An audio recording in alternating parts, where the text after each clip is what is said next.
Assalamualaikum warahmatullahi wabarakatuh.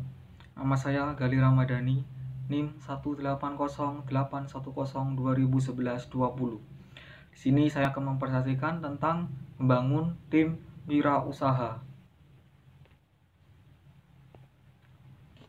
Yang pertama adalah pengertian membangun tim dan kerjasama menurut para ahli. Menurut Robin, group is two or more interacting and interdependent individuals who come together to achieve particular goals. Yang artinya kelompok adalah dua atau lebih individu yang berinteraksi dan saling bergantung bersama untuk mencapai tujuan tertentu. Dan juga menurut Robin, work team, formal group made up of interdependent individuals who are responsible for the attainment of a goal. Work team are popular in organization. Yang artinya, tim kerja adalah sekelompok formal yang terdiri dari individu-individu yang saling bergantung, yang bertanggung jawab untuk mencapai tujuan tim kerja yang populer di organisasi. Berikutnya adalah apa itu kerjasama dan tim.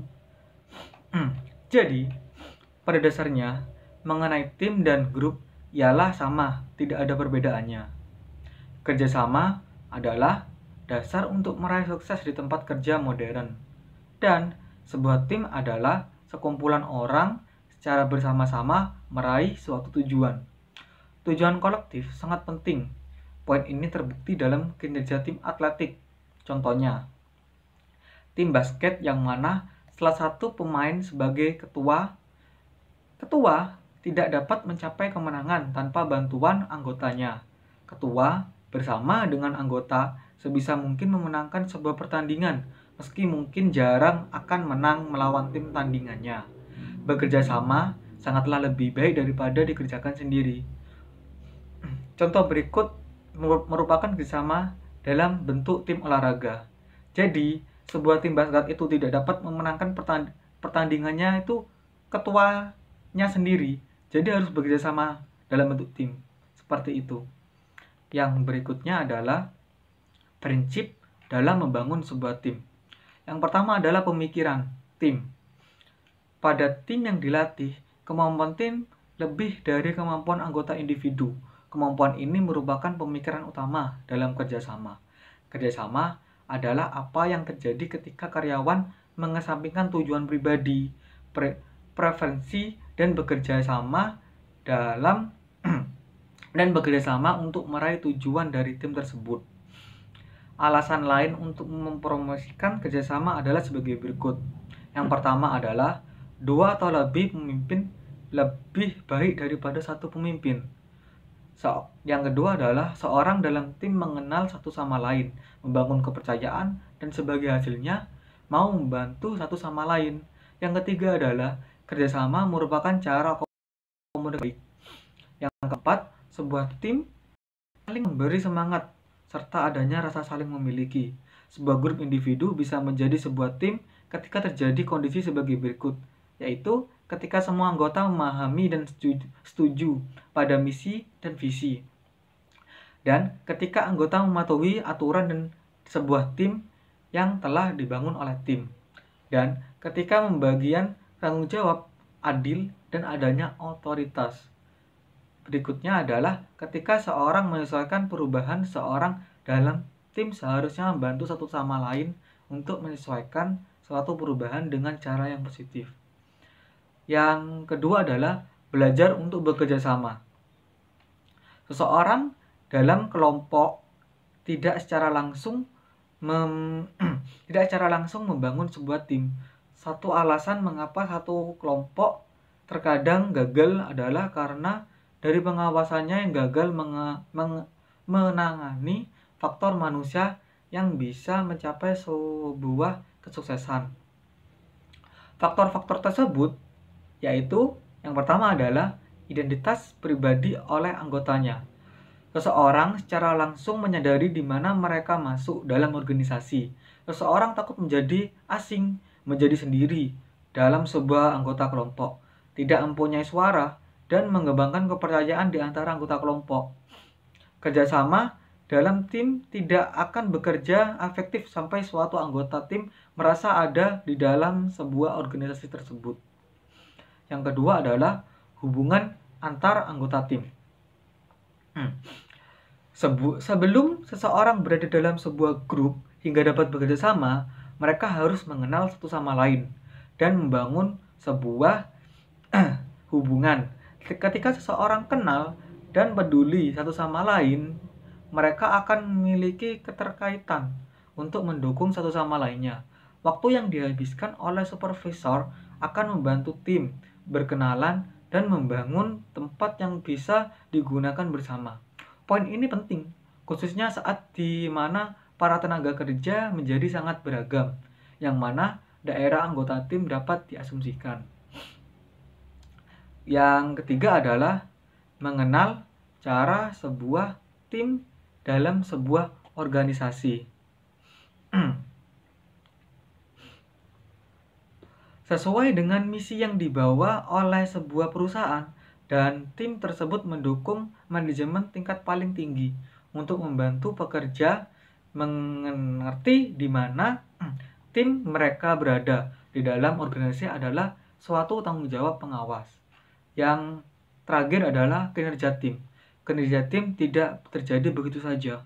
Tim yang dikelola dengan buruk bisa lebih membahayakan, bahkan merusak sebuah kinerja organisasi dan daya saing pada sebuah tim.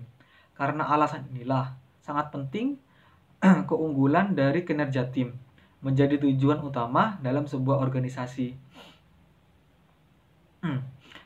Dennis King, manajer pribadi untuk Procter dan Gamble, merekomendasikan beberapa strategi yang disebut dengan 8 Commandments sebagai berikut. Yang pertama adalah saling ketergantungan. Maksudnya, anggota tim harus saling tergantung satu sama lain untuk informasi, sumber, prestasi, tugas, dan saling mendukung. Strategi ini untuk mempererat solidaritas anggota tim. Jadi, dalam anggota tim itu saling berketergantungan. Jadi antara satu anggota dengan anggota yang lain itu memiliki hubungan yang simbiosis gitu, saling dia butuh saya dan saya juga butuh dia, seperti itu. Yang kedua adalah peregangan tugas. Maksudnya sebuah tim membutuhkan tantangan atau peregangan menggapai suatu tantangan untuk membangun sebuah semangat tim dan menanamkan rasa bangga serta kebersamaan. Yang ketiga adalah baris atau jajaran. Maksudnya tim tidak hanya membagi misi umum, tapi juga bersedia untuk menempatkan di dalamnya rasa individual untuk menyelesaikan misi tersebut. Yang keempat adalah bahasa umum. Yang kelima adalah kepercayaan dan saling hormat. Haruslah dalam anggota tim untuk dapat bekerja sama, memiliki rasa saling hormat dan saling menghormati. Waktu dan usaha untuk membangun rasa saling percaya dan saling hormat antar sesama anggota tim adalah investasi yang baik. Yang keenam adalah perilaku kepemimpinan atau pengikut. Beberapa anggota tim cenderung bersifat lebih menonjol, sedangkan anggota yang lain ada yang hanya duduk dan ikut saja. Jika anggota tim tersebut didominasi oleh tim pengikut, maka tim tersebut tidak bisa mencapai potensi yang penuh. Dan yang ketujuh adalah keahlian menyelesaikan masalah. Waktu yang diinvestasikan untuk membantu anggota tim sebagai individu yang pandai dalam menyelesaikan masalah akan jauh lebih baik, karena hal yang akan banyak dilakukan oleh anggota tim ialah menyelesaikan masalah. Dan yang kedelapan adalah keahlian mengatasi konflik. Konflik antar manusia yang terjadi sejatinya tidak dapat dihindari di dalam tempat kerja yang kompetitif. Bahkan tim terbaik juga memiliki perbedaan pendapat. Belajar untuk tidak menentang dan mencoba terbuka terhadap berbagai ide, pendapat, dan solusi yang diusulkan dari sesama anggota tim merupakan keterampilan yang penting dalam teamwork. Yang berikutnya adalah 4 tahap pendekatan dalam team building. Yang pertama adalah menilai kebutuhan perkembangan tim atau kekuatan dan kelemahan. Yang kedua adalah merencanakan bagaimana membangun tim kegiatan berdasarkan kebutuhan yang diidentifikasi. Dan yang ketiga adalah melaksanakan kegiatan membangun tim yang telah direncanakan sebelumnya.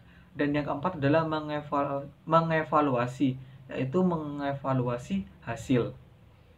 Yang berikutnya adalah tips untuk membangun komunikasi yang baik antar karyawan dalam berbisnis.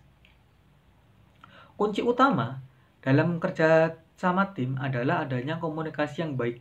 Berikut ini akan saya sebutkan beberapa tips untuk membangun komunikasi yang baik antar karyawan dalam berbisnis. Yang pertama adalah setiap hal yang rumit buatlah menjadi sederhana. Maksudnya, setiap informasi yang disampaikan harus jelas dan mudah dipahami oleh semua pihak yang terlibat untuk mencegah timbulnya kesalahpahaman dan konflik internal. Yang kedua adalah gunakan jalur diplomasi untuk menyelesaikan berbagai konflik. Ya, memang tidak bisa dipungkiri bahwa dalam sebuah tim selalu ada konflik yang terjadi. Akan tetapi, konflik tersebut harus segera diselesaikan melalui jalur diplomasi, yaitu dengan pembicaraan yang baik dan pikiran terbuka. Hal ini untuk mencegah agar konflik tersebut menjadi lebih besar. Yang ketiga adalah berbicara langsung pada pihak yang Anda tuju. Meskipun teknologi semakin berkembang, terutama dalam hal komunikasi, tapi ada baiknya jika Anda membicarakan hal-hal penting secara langsung kepada orang yang Anda tuju, agar tidak terjadi kesalahan dalam penafsiran kata. Jadi kita harus berbicara secara face to face gitu, biar nggak salah paham. Kalau dari lewat chat, email, atau WA gitu, sering informasi itu tidak tersampaikan secara benar. Misalnya tanda seru itu bukan berarti kita marah. Seperti itu. Yang keempat adalah hargai setiap perbedaan budaya di tempat kerja. Pada dasarnya, setiap manusia memang memiliki budaya dan karakter yang berbeda, sehingga setiap anggota tim harus menghargai dan siap menerima perbedaan tersebut. Yang kelima, selalu berikan respon yang baik dalam suatu permasalahan. Ketika Anda berkomunikasi dengan tim, Anda harus selalu menghargai setiap lawan bicara Anda. Tanggapi dengan hal-hal yang positif dan tidak menyinggung. Berikutnya adalah membangun tim yang solid dan efektif. Selain melalui komunikasi tadi, dalam membangun tim yang solid dan efektif, ketika mulai usaha dibutuhkan beberapa tips berikut ini. Yang pertama adalah menentukan tujuan tim. Sebuah tim tidak bisa terbentuk karena memiliki visi, misi, dan tujuan yang sama. Begitu juga dalam memulai usaha kecil. Hal ini membantu anggota tim tetap berada dalam jalur yang sama untuk mencapai tujuan awal yang telah ditetapkan. Yang kedua adalah buat pembagian pekerjaan. Agar setiap anggota tim bisa melakukan pekerjaan yang baik, maka diperlukan pembagian tugas yang seimbang dan sesuai dengan kemampuan anggota. Yang ketiga adalah sikap kepemimpinan yang baik. Sebagai seorang pemimpin, Anda harus memiliki sikap kepemimpinan yang baik. Kepemimpinan inilah yang akan membimbing anggota tim agar tetap kompak dan solid. Pemimpin akan memberikan motivasi pada setiap anggotanya untuk mencapai tujuan tim. Yang keempat adalah adanya kolaborasi antar anggota. Sebuah tim sejatinya harus saling melengkapi di antara para anggotanya. Hal ini dilakukan melalui kolaborasi atau kerjasama yang baik dari setiap anggota tim untuk menghasilkan pekerjaan yang efektif. Yang kelima adalah membangun komitmen antar anggota tim. Berikutnya adalah manfaat team building dalam perusahaan. Yang pertama adalah membangun anggota tim, membuat anggota tim saling mengenal satu sama lain. Apabila kita masuk dalam suatu lingkungan kantor, biasanya kita akan menemukan orang-orang yang baru dan tentunya berbeda dengan teman di sekolah atau kampus. Apabila semasa sekolah kita bisa memilih ingin berteman dengan siapa saja, namun berbeda dengan dunia kerja.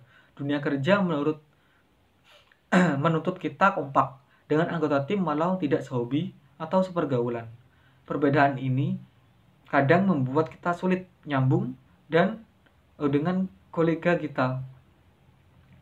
Dengan adanya kerjasama tim, memberi kita kesempatan melihat sisi lain setiap teman kita yang biasanya tidak muncul di kantor. Yang kedua adalah menjalin komunikasi. Dalam suatu perusahaan tentunya ada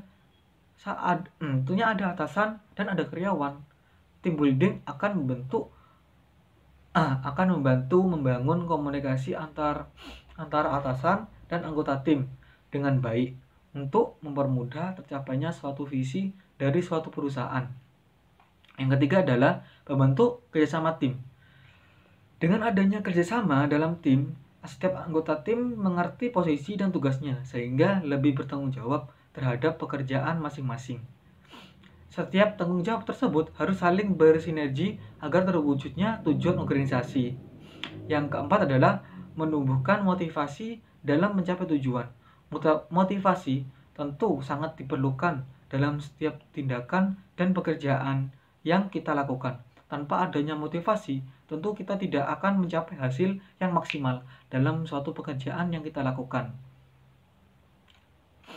Yang berikutnya adalah meningkatkan produktivitas dan kreativitas tim. Suasana dan lingkungan kerja yang nyaman membuat kita lebih santai dan lebih menikmati pekerjaan yang kita lakukan. Apabila kita melakukan suatu pekerjaan atas dasar senang dan nyaman, tentu hasilnya akan lebih maksimal. Begitu juga dengan kerjasama tim.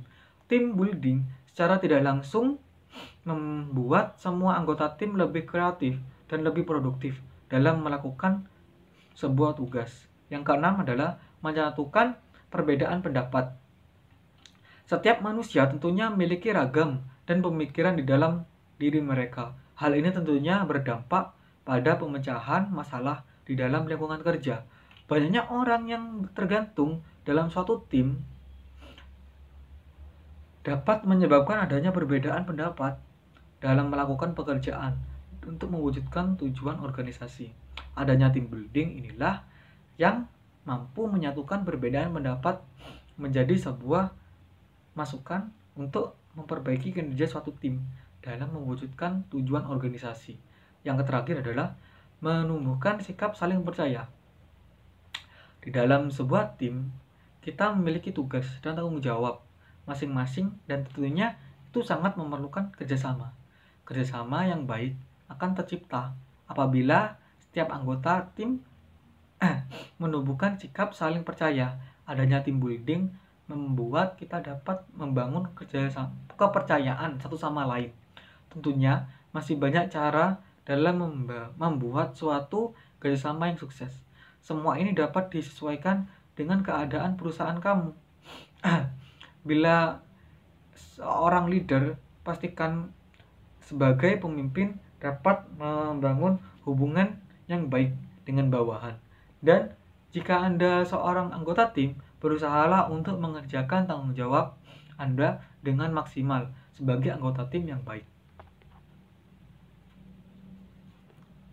Berikut sekian presentasi dari saya. Mohon maaf sebesar-besarnya apabila ada kesalahan kata. Wassalamualaikum warahmatullahi wabarakatuh.